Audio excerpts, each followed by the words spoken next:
Hello everyone, কেমন আছো তোমরা সবাই? আজকে আরেকটি নতুন ব্লগে তোমাদের সবাইকে স্বাগত। আজকে আমি চলেছি শ্যুটের উদ্দেশ্যে। হঠাৎ করে মনে হলো যে স্টুডিওতে গিয়ে একটা শ্যুট করি। আর আজকে আমার সাথে আছে অবন্তিকা। তোমরা হয়তো অনেকেই ওকে চিনবে। স্টুডিওতে যাওয়ার আগে আমরা কিছু গোলাপ ফুল কিনে নিলাম, কারণ সেদিনকে আমাদের গোলাপ ফুল খুব দরকার ছিল।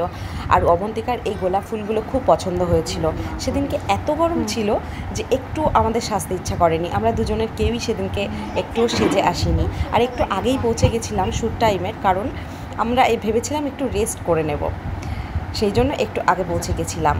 সেই জন্য ওখানে গিয়ে গোলাপ ফুলগুলো নিয়ে ও একটু ছবি আর ভিডিও নিচ্ছিল, কারণ খুব পছন্দ হয়েছিল ওর গোলাপ ফুলগুলো। আর এই হচ্ছে আমার মিষ্টি ব্রাইড মৌসুমি। ছোট্ট একটা, খুব সুন্দর আর এত মিষ্টি ব্যবহার তার, আমার ওকে খুব ভালো লেগেছে।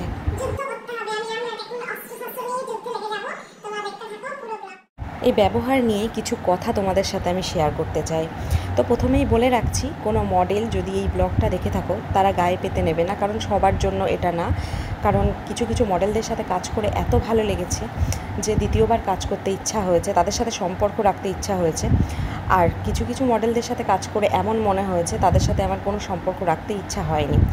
আর আমি আজ থেকে প্রায় 5 থেকে 6 বছর এই প্রফেশনে কাজ করছি। এর মধ্যে অনেক মেকআপ আর্টিস্টকে বলতে দেখেছি যে এই প্রবলেমগুলো তারাও ফেস করেছে, যে মডেলদের ব্যবহার। তারা কিছু কিছু মডেল বড় বড় জায়গায় কাজ করে তাদের এতটা অভিজ্ঞতা বেড়েছে 2-1 বার কাজ করে, যে ছোট জায়গায় কাজ করতে আসলেই তাদের তারা সেই টাইপের ব্যবহার করে যে না, আমাকে এরকম কন্ট্রোল করো, এরকম ব্লাশ করো, এরকম লিপস্টিক দাও, পারলে পুরো প্যালেটটাই নিজের মুখে ঘষে নেয়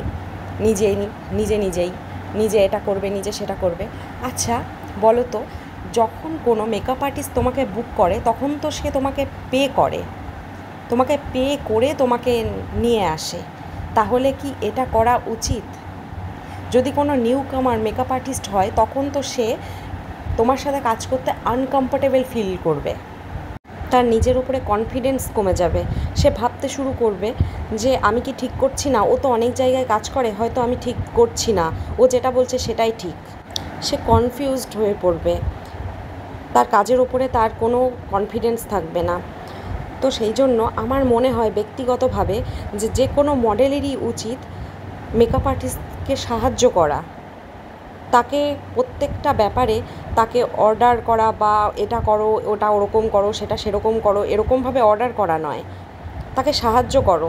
যদি তার ভুল হতেই পারে অবশ্যই, হয়তো তোমাকে অন্য একটা লুকে বা অন্য একটা লিপস্টিকে ভালো লাগছে, তুমি তাকে বলো যে আমাকে এইভাবে পরালে ভালো লাগবে। তাই বলে প্রত্যেকটা ক্ষেত্রে যে আমাকে এরকম করলে ভালো লাগবে, এটা এরকম করো, সেটা সেরকম করো, আরও আমাকে বেস দাও, আরও কন্ট্রোল করো, এরকম নয়। তো অনেক কথা তোমাদের সাথে আমি আজকে শেয়ার করে ফেললাম। এটা আমার ফাইনাল লুক, তোমরা অনেকেই দেখেছো। তো তোমরা জানাবে তোমাদের কেমন লাগলো। আর আমার কোনো কথা যদি কারো খারাপ লাগে প্লিজ কেউ গায়ে পেতে নিও না। আজকের মতো এইটুকুই, দেখা হবে পরবর্তী ব্লগে।